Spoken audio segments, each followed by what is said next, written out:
Kia ora and welcome to the Amateur Austenite. I'm Frances Duncan, author, Austenite, life coach. With me today is Rachel Pilwer, book buyer, Austenite, and all-round nerd. Absolutely. Hello. Today we're discussing Chapter 18 of Emma by Jane Austen. In Chapter 18, following Mr. Elton's departure, Highbury learns that Frank Churchill is not coming to visit. Boo! He has been postponed for the usual reasons, which is interference by the Churchills. Emma's too distracted by her own troubles to care much, but when she relates the news to Mr. Knightley, he criticises Frank for neglecting his duty to his father and new stepmother. And we think it's just an excuse for them to flirt.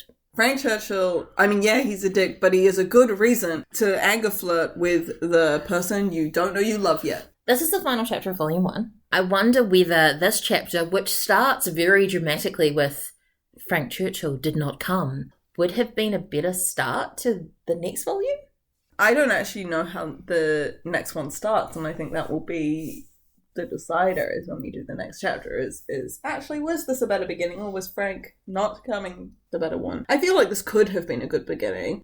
Although it is kind of setting you up for next volume, he's going to turn up. This is saying he didn't show up. So if the next chapter is him showing up, that makes a lot of sense. I do think, though, this could have been a good beginning of them still waiting for Frank, of being like, he's still not here. We've been waiting for ages and he's still not here. I think the previous chapter with Emma comforting Harriet and telling her about Mr. Elton's actual intentions, or lack thereof, could have been a better ending than this argument between Emma and Knightley. I don't know, it does kind of close the loop. Like, here's one storyline closed. We've dealt with Mr. Elton. He's fucked off, thank the gods for that. But guess who's coming? It's gonna be Frank. It's alluding to the next. Yeah, this is what we think's gonna happen, although that's not actually what happens, but trying to keep people interested so they go to the next volume, maybe? That's true. I think this is potentially just to remind the reader that Frank is still there, that he is still a side character who we haven't met yet. To be fair, reading this chapter, I went, oh, we're suddenly talking about Frank again? It felt like it came out of nowhere. Yeah. Oh, right, that guy who was mentioned way earlier on. Like, he's mentioned in what chapter? Is he mentioned in the first chapter? I think so, because Mr. Knightley's like, did he turn up? And he was like, nope. Nope. And so he's been mentioned a couple of times since then, but this is the first time where he's actually discussed as a person and not just this fleeting idea of a guy who should be here and isn't. It's really two character people's reactions about things. Mrs. Weston and Mr. Weston are both disappointed, but Mr. Weston makes a good thing out of it. Like, we're going to have better weather when he's here. He'll be able to spend more time with us. It'll be great. And yeah, because originally he was going to come in autumn and then winter. But then he could have been snowed in with them and then they would have really gotten to know each other, and wouldn't that have been lovely? I mean, it does mean they have the summer exploring parties where everything goes to hell, but... That scene is way better with the summer picnic than it would be if it was like cold winter. What are you going to do? Let's have a picnic in the ballroom or the library? Yeah. I would have a picnic in the library. That would be great. We should do that. Jane Austen, picnic in the library. Actually, could we organise that with one of the libraries? We could try. The library does have a cafe. But I think, like, because especially the scene when they do have that picnic in summer, it is such a beautifully, like, sunny day. It's so nice and lovely. But everything's terrible. Yeah. Yeah, it's hot as hell, because this is hell. Yeah. And part of that is due to dear lovely Frank. Emma does not care. She does not care. And it's this huge effort to appear like she gives a shit. It's obviously very disappointing for the Westons. And I think Emma would mostly care because Mrs. Weston would be disappointed about not meeting Frank. Yeah. I think that's where Emma would actually care about any of it. And that's what she's saying, right? She needs to be her usual self and express as much interest as she would normally in this disappointment because of their friendship. She is doing a whole lot of acting throughout this entire book of trying to pretend like everything's chill when it's really not.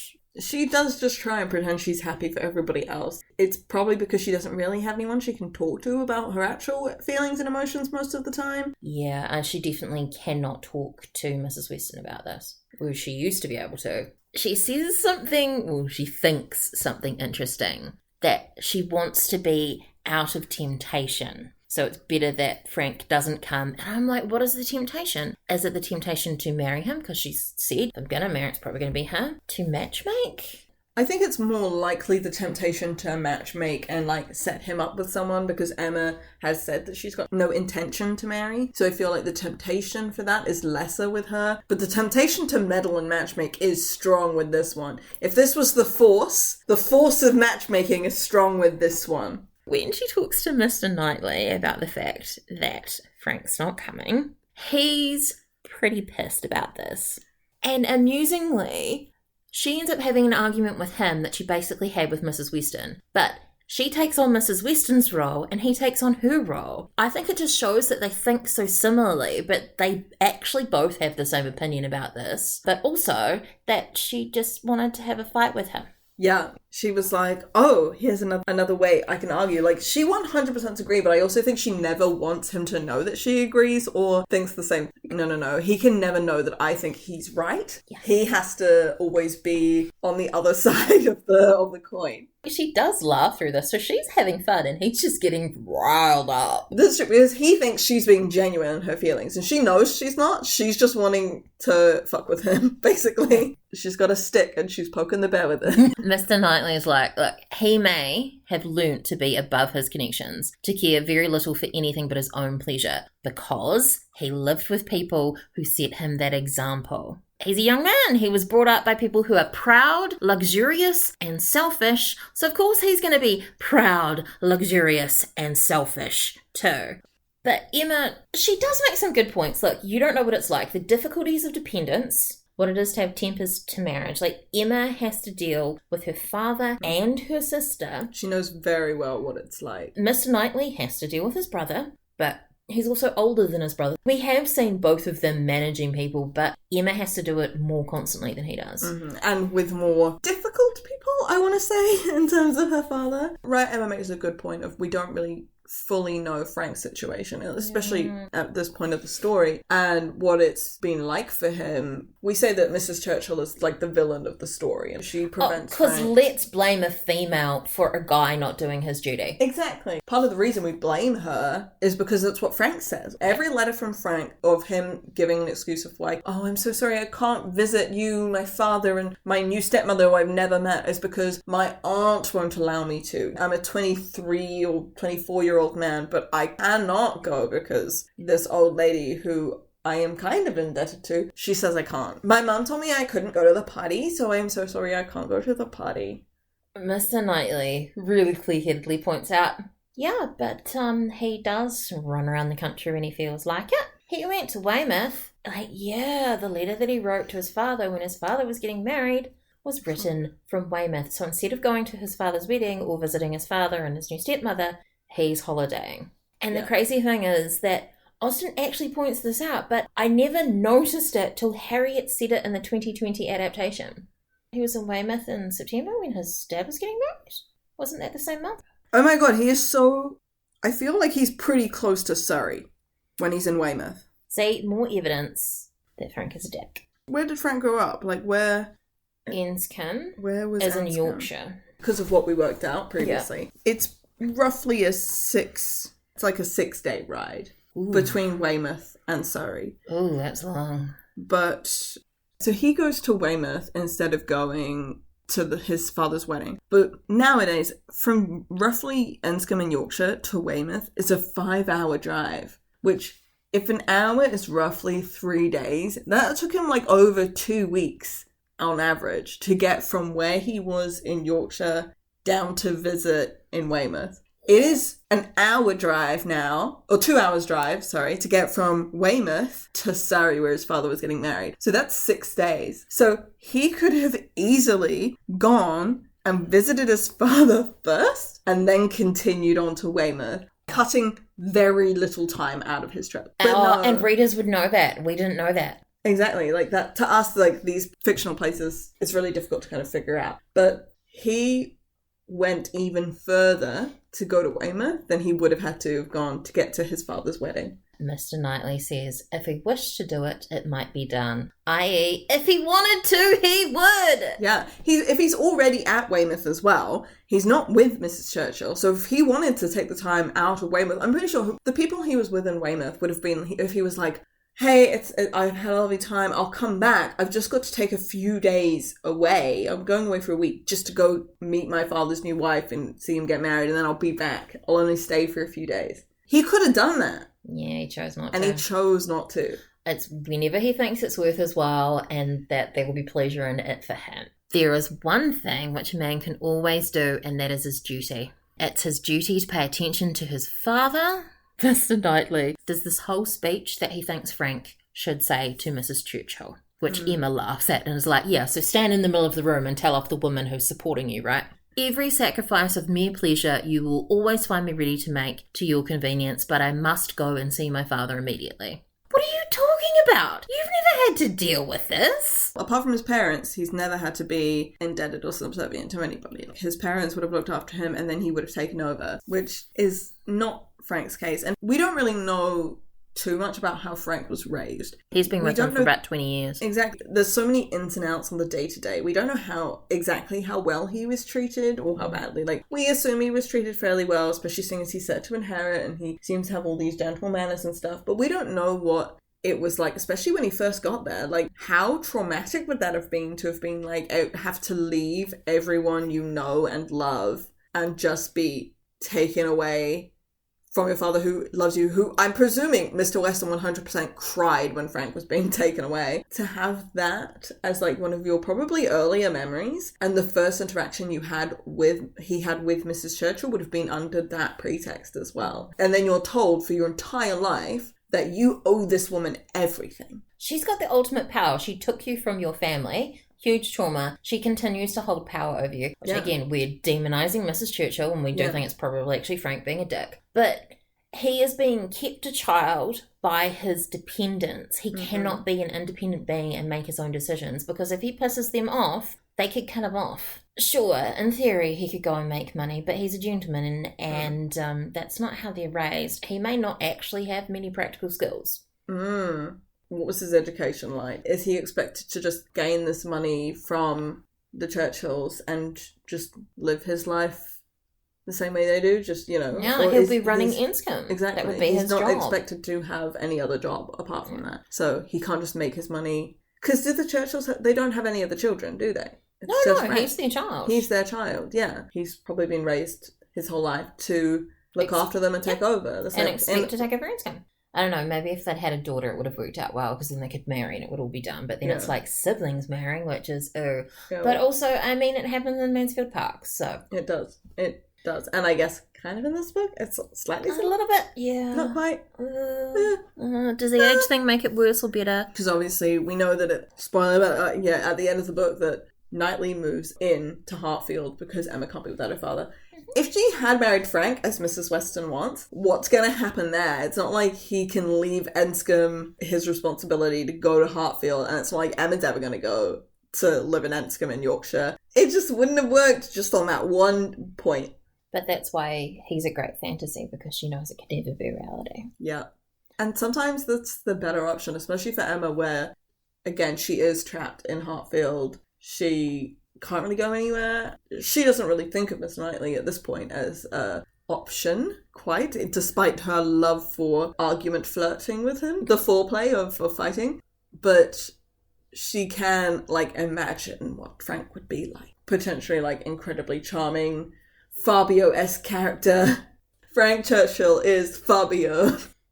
Mr. Knightley's got these high and mighty ideals that behaving the correct way will be respected by everybody. But there are people who just want you to act in their convenience, whether it's the right thing to do or not. And we don't know what the Churchills are like. We honestly don't. If they're anything like the sort of stories that you get about rich people, they're going to want things their way. If it's anything like Fanny and Mansfield Park upbringing, where, I mean, they did have other children, but, like, she was there to kind of, like, not quite a servant, but she did not have a good time. We assume Frank would have had a better time, especially because he would have been an only child and a boy.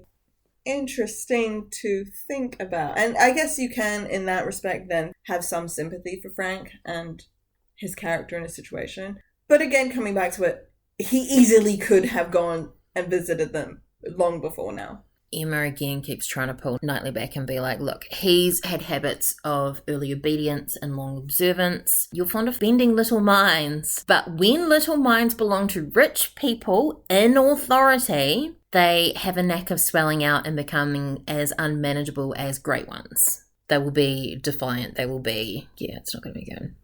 Mr. Knightley says something that I think works really well for the entire book. Had he begun as he ought, there would have been no difficulty now. If everybody behaved the way they were supposed to at each point, they'd be fine. There would be no difficulties. If people never made mistakes, everything would be perfect right now. What are you talking about? Frank's written a letter of excuse to say why he can't come. Mr. Knightley refers to it as a fine, flourishing letter full of professions and falsehoods. His letters disgust me. Ooh, tell us what you really think. I have to wonder, is the reason that Mr. Knightley is so scathing towards Frank because he thinks that Emma might like Frank and that they might get together, and he's very jealous? What? He knows that Mrs. Weston has been wants to get them together. They've had that discussion, and I think that Mr. Knightley is probably just, because that is harsh to say. Mr. Knightley is such a moral character. He's got his own kind of strict set of ethics, and Frank does not meet those. Mm-hmm. But I think, again, even without that, he wouldn't like Frank purely because he thinks, I could lose Emma to this guy. Emma has the same sort of ideas of what a man's supposed to be like. When she finds out about Frank, she's like, no, he shouldn't be like this. He should be like this. And you're like, are you just describing Mr. Knightley right now? He's a good man. This guy's not a good man. Mr. Knightley is a good man. Like, how we're raised is how we think things should be done. In terms of, like, how I like things, very particular. In the kitchen, you've got to have a hand towel and a tea towel, and you don't use the hand towel for drying the dishes. And these things have... Right? But it's like, for me, that was just what we had in my house and when I was growing up. So to me, that's obvious. Obviously, that's a hand towel. Why would you use it for anything else? But I know so many other people didn't. And I'm like, the way you put things away in a dishwasher, or like, there's all these little nuances that everybody has about how things should be done. And it's all because of how we were raised. And I think that also goes for how we behave. How you think something should be is based on what you see. And Emma, she was raised knowing that Mr. Knightley is how a man should be. He's always been there. Her father loves him. So she's probably always been told, like, oh, he's such a good boy, and, like, he's a perfect guy, like, he's really lovely. So to her, maybe he is the perfect man because she's been raised to kind of be taught that, which is really kind of gross and weird. That is literally both what Emma and Mr. Knightley are saying. You're like, yeah, he's acting the way that he was raised. Like, he's dependent because of the way he was raised. Emma's like, that's why he's not doing it. And Mr. Knightley's he's been raised by arseholes. That's why he's being an arsehole. Works for both sides of the argument. And then Mr. Knightley becomes Mr. Darcy, so much so that I even said Mr. Darcy when I was reading this. Emma says to him, you seem determined to think ill of him, which made me think of Lizzie's line to Darcy, you have a propensity to hate everyone. That's actually from one of the adaptations. I don't remember if that's actually the line in the book. It's something along those lines, though, of, you're determined to dislike things. And he's like, no. And then Emma gets super flirty. We do not often look upon fine young men well-bred and agreeable. He's going to be the subject of everything in these parishes. One object of curiosity. It'll be all Frank Churchill. We shall think and speak of nobody else. And also, he's going to be such a good conversationalist that he will match the taste of everybody. He can be universally agreeable and talk to you of farming and me of drawing and music. And she's going on and on. And Mr. Knightley's like, yeah, he sounds insufferable. To be king of his company, a practiced politician, display his own superiority, dispensing his flatteries, you make everyone appear like fools compared with him. He's a puppy, which is a term that Mrs. Elton uses later.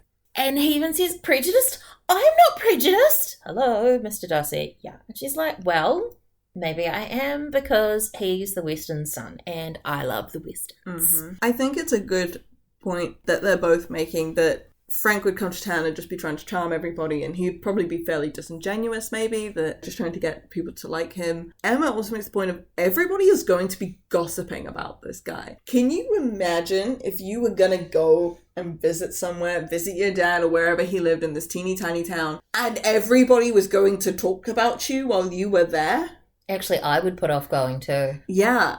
Especially because his dad tells everybody, like, oh, my son Frank, my perfect, beautiful, handsome baby boy. I love him so much. He is perfect. He can do no wrong. My son Frank.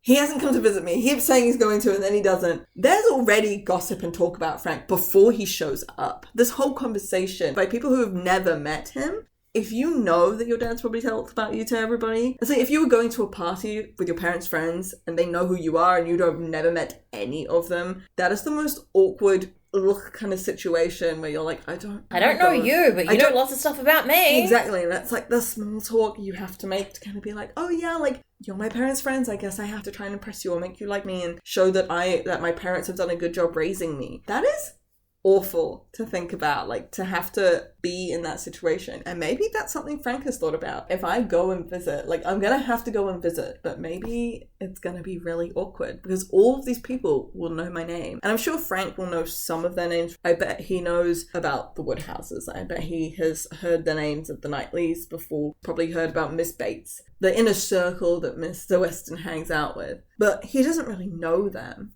How much would he actually know of them from these letters? All they know about Frank is what they know from what Mr. Weston has said from his letters as well. It's almost like a celebrity. Mm-hmm. The celebrity's coming to town. Yeah. We got to get his autograph and take photos. Mr. Knightley just gets angry and then he's like, he's someone I never think about from one month into the other.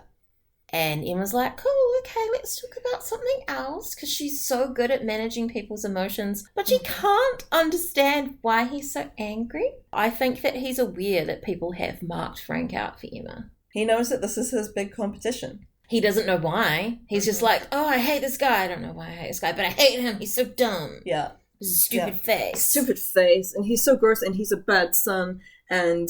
You know, he's not in a secure position in life yet. He's a bad, terrible guy. Get him out of here. Yeah, so in summary, Emma and Knightley fight about Frank, even though they're actually on the same side of the argument. It's all foreplay. Can you imagine just after they get married, just them in their home having an argument about some stupid thing or other, and then it's just like, want to go to bed? Yeah. And that's our discussion of chapter 18 of Emma by Jane Austen. I'm Frances Duncan. This has been Rachel Pitwell. Bye. Thanks for listening. We wish you happy reading. Ooh, I should put that on a t-shirt. Proud, luxurious and selfish. I'd give one to my dad. There's a line in Mantle Park, something like wealth is luxurious and daring. And I'm like, why can we just not have proud, luxurious, selfish?